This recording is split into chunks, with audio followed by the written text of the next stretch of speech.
들판의 꽃들도 봄을 알리는 참 좋은 날입니다. 어스틴 주님의 교회 매일 말씀 묵상에 오신 여러분을 환영합니다.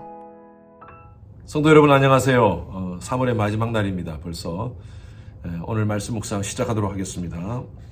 묵상할 말씀은요 31장입니다. 사무엘상 31장 3절에서 6절까지 말씀 보겠습니다. 3절입니다. 사울이 패전하며 활 쏘는 자가 따라잡으니 사울이 그 활 쏘는 자에게 중상을 입은지라. 그가 무기를 든 자에게 이르되 내 칼을 빼어 그것으로 나를 찌르라.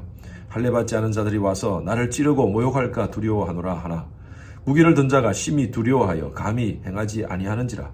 이에 사울이 자기의 칼을 뽑아서 그 위에 엎드러짐에 무기를 든 자가 사울의 죽음을 보고 자기도 자기 칼 위에 엎드러져 그와 함께 죽으니라. 사울과 그 아들과 무기 든 자와 그의 모든 사람이 다 그날에 함께 죽었더라. 사울의 마지막 죽음의 장면을 오늘 묘사하고 있습니다. 세상은요 모든 것이 시작이 있으면 끝이 있습니다. 학교도 개강이 있으면 종강이 있고요. 입학이 있으면 졸업이 있고 생애도 마찬가지입니다.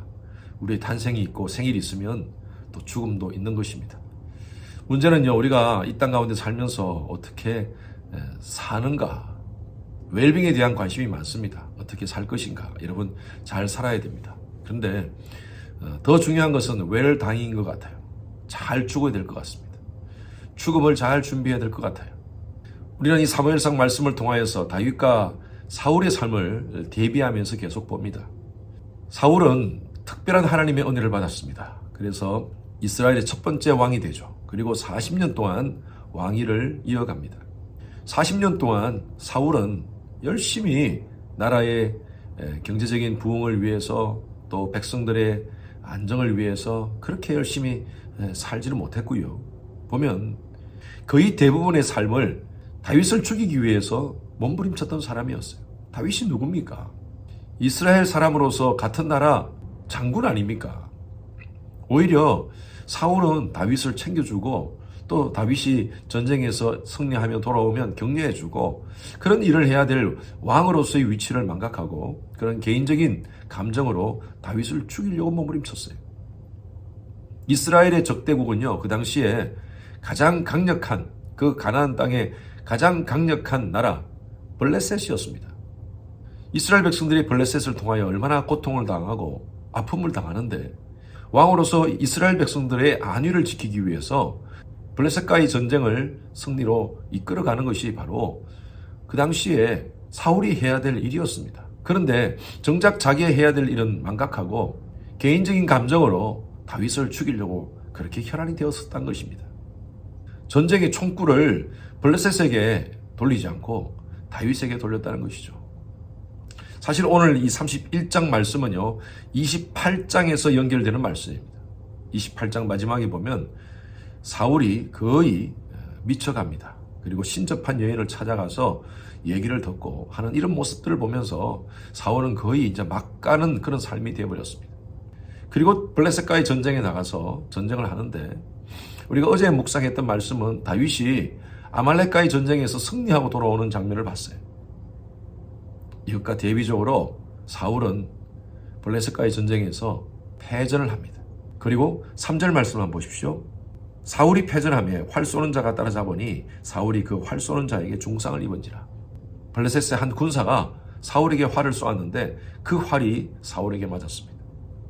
그리고 사울은 이렇게 얘기합니다. 4절에 무기 든 자에게 이르되 내 칼을 빼어서 그것으로 나를 찌르라. 지금 너무너무 괴로우니까 옆에 있는 부하에게 나를 오히려 칼로 찔러라. 할례 받지 않은 사람들에 의해서 내가 죽는 것보다 오히려 너한테 죽는 게 내가 낫겠다. 그런데 이 부하가 사울을 찌르지 않습니다. 어떻게 감히 왕을 찌를 수 있겠습니까? 그래서 4절 말씀에 보면 사울이 자기 칼을 뽑아서 그 위에 엎드러짐에 자기 칼을 뽑아서 앞에 대어놓고 엎어졌다는 것은 자결했다는 것이죠. 자기 스스로 목숨을 끊습니다. 그 옆에 부하가 사울의 죽음을 보고 자기도 똑같이 그렇게 죽게 되는 것입니다. 이 전쟁으로 사울의 세 아들과 또 부하들과 사울은 죽게 되는 것이죠. 사울이 비참한 종말을 맞이하는 모습입니다. 사울이 왜 죽었을까요? 블레셋과의 패전 때문에 죽은 겁니까? 성경은 그렇지 않다라고 얘기합니다. 오늘 이 말씀에 다른 부연 설명이 역대상에 나와 있습니다. 역대상 10장을 한번 찾아오실래요? 예, 역대상 10장입니다. 10장 13절 14절 보겠습니다. 같이 읽습니다. 사울이 죽은 것은 여호와께 범죄하였기 때문이라. 그가 여호와의 말씀을 지키지 아니하고 또 신접한 자에게 가르치기를 청하고 여호와께 묻지 아니하였으므로 여호와께서 그를 죽이시고 그 나라를 이새의 아들 다윗에게 넘겨 주었더라. 사울이 죽은 이유가 블레셋과의 전쟁에서 패전했기 때문에 죽은 것이 아니라 근본적인 이유를 말씀하고 있습니다. 하나님 앞에 순종하지 않았기 때문입니다. 하나님 말씀을 청종하지 않았기 때문입니다. 몇 가지로 말씀하죠? 하나님 말씀을 지키지 아니하고 신접한 자를 찾아가고 하나님께 묻지 않았다는 것입니다. 하나님의 백성 이스라엘의 왕으로서 참 안타까운 그런 종말을 우리는 보게 됩니다.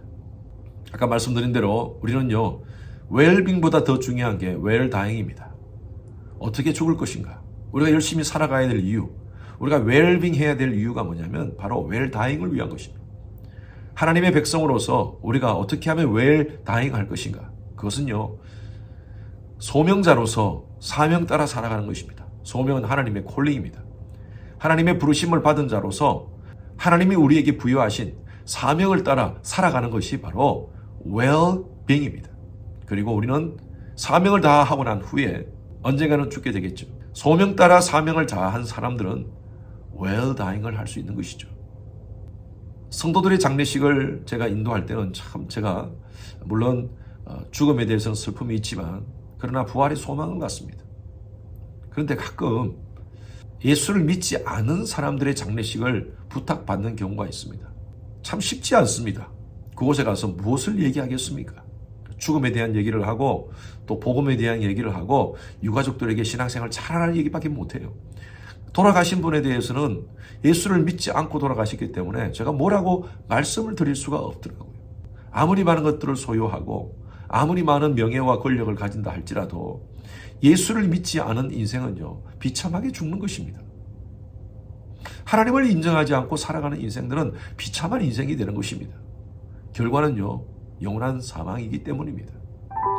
다윗의 삶은요, 하나님께서 이렇게 말씀하셨어요. 내 마음에 합한 자라고 이렇게 요약했어요. 아마 다윗의 비석을 만든다면 이렇게 기록되었을 것 같아요.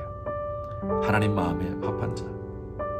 저도 개인적으로 하나님 앞에 늘 기도하면서 다윗과 같은 하나님 마음에 합한 그런 목사로 쓰임받고 싶습니다 라는 그런 기도를 합니다. 그리고 저의 인생 가운데 저의 비석에는 이렇게 썼으면 좋겠어요. Let God be God. 하나님을 하나님 되게 한 자. 여러분들은 여러분들의 삶을 어떻게 마무리하고 싶습니까? 그렇다면 우리가 지금 어떻게 살아야 될 것인지요. 그 답이 나옵니다. 웰다잉을 위해서 하나님 안에서, 복음 안에서 하나님께 순종하면서 웰빙을 하는 여러분 되시기를 바랍니다. 하나님 감사합니다. 하나님의 자녀로 저희들을 불러주시고 또 복음 안에서 살도록 하신 것 감사합니다. 이 땅 가운데서 우리가 잘 살아야 될 이유는 잘 죽기 위함입니다.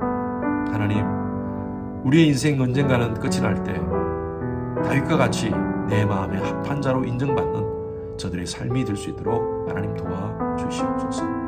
감사드리며 살아계신 예수 그리스도 이름으로 기도드렸습니다. 아멘. 금요일은 예배를 위해서 기도하는 시간입니다. 모든 예배를 위해서 기도해 주십시오. 주일 예배, 금요 예배, 또 청년들 예배, 어린 아이들부터 모든 예배에 이르기까지 성령의 기름 부으심이 많은 그런 귀한 예배 될 수 있도록 담임 목사의 설교에 하나님께서 준비 가운데 함께 하시고 또 말씀을 선포할 때 은혜와 능력이 더하시도록 기도 부탁드립니다. 각 부서의 설교를 준비하시는 모든 사역자들을 위해서 기도해 주시기를 바랍니다. 예배를 위해서 섬기는 여러분들이 계십니다. 미디어, 안내, 찬양, 교사 등으로 섬기는 그 봉사자들이 기쁨과 감사함으로 섬길 수 있도록 해달라고요. 그리고 모든 예배자들이 성령과 지혜로 충만한 그런 예배 될 수 있도록 하나님의 임재가 가득한 지성소 예배가 될 수 있도록 하나님께서 함께 하도록 기도해 주시기 바랍니다.